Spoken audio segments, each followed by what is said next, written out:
But you know, 9/11 is not the only truth we're concerned about. There have been many other cover-ups, and we intend to expose them.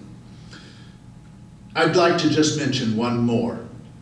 The murders of a number of our soldiers in the field, most of them women. If the Pentagon won't do a proper investigation, we'll do it for them.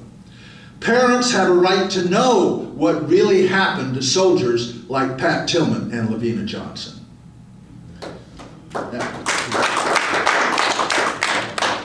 most Americans have heard of Pat Tillman, football star turned war hero turned conscientious objector.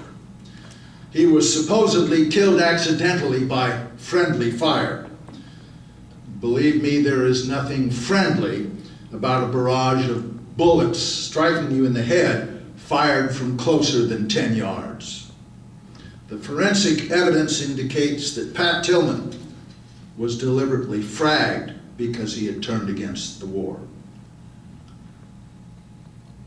His father wrote a long letter to the general who led the investigation of his son's death. And he pointed out that one of the excuses as to why those other soldiers didn't recognize Pat Tillman as friendly was that they were blinded by the glare of the setting sun. But the same document also said that Pat Tillman was northeast of those who shot and killed him. And even in Afghanistan, the sun sets in the west-southwest.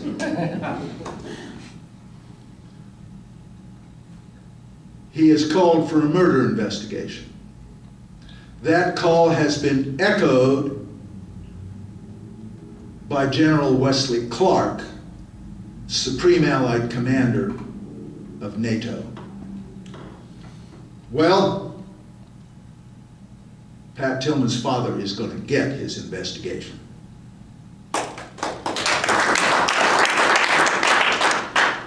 But few Americans have heard of LaVena Johnson. LaVena was a lovely young African-American girl, a Christian, a virgin, 18 years old. She volunteered, like so many others, to serve in Iraq. Her body was discovered in a Halliburton tent and shipped home in a closed casket. Her parents told not to open the casket. But her father is a physician. I happen to know Dr. Johnson personally.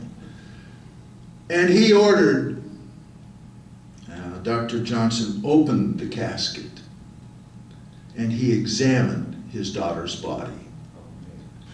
Her brains had been blown out. Her body was covered with bruises.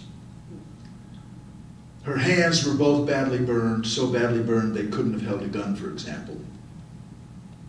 And acid had been poured on her genitals in an apparent attempt to destroy DNA evidence. Oh, the Army has ruled it a suicide. Listen very closely.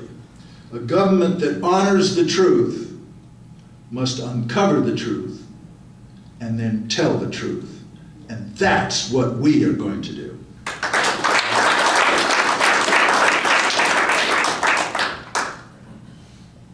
Assisting me in this process will be my special advisor, Governor Jesse Ventura. Now, we have at times, including I think the last several years, had a government with bad policies, but we're a good people. What we have long needed is a government that reflects the values and goodness of the American people. Our values and goodness are not reflected by a government which cooperates with big business to export our jobs and import cheap labor, driving down wages for all American workers. You know, they don't want you to know this, but in spite of soaring productivity, real wages in this country today are a third of what they were in the 1950s. A third. If worker pay had kept up with executive pay, the typical worker would be making $1.2 million a year, and the minimum wage would be $217 an hour. I asked Congress to place tariffs on importation of goods manufactured by corporations who move jobs out of the country.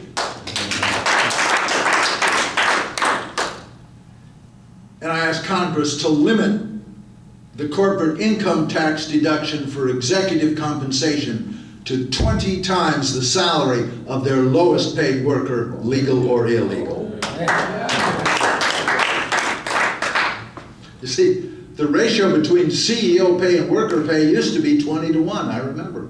Now it's over 600 to 1. This is a free country. Corporations can pay their executives whatever they want, but we don't have to give them a tax deduction for it. You know, and if the stockholders find out that those CEO salaries are coming out of their pocket, not the taxpayer's pocket, things might change.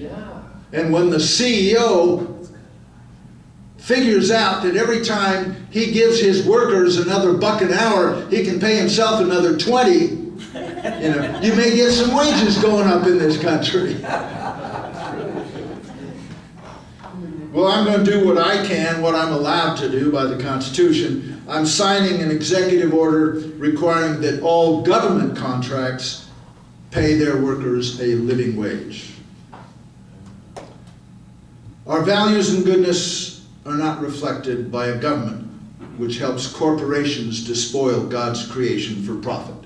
True conservatism demands that we preserve the land, the air, and the water for our grandchildren and their grandchildren for generations to come. And fiscal responsibility demands that polluters clean up their messes, not taxpayers.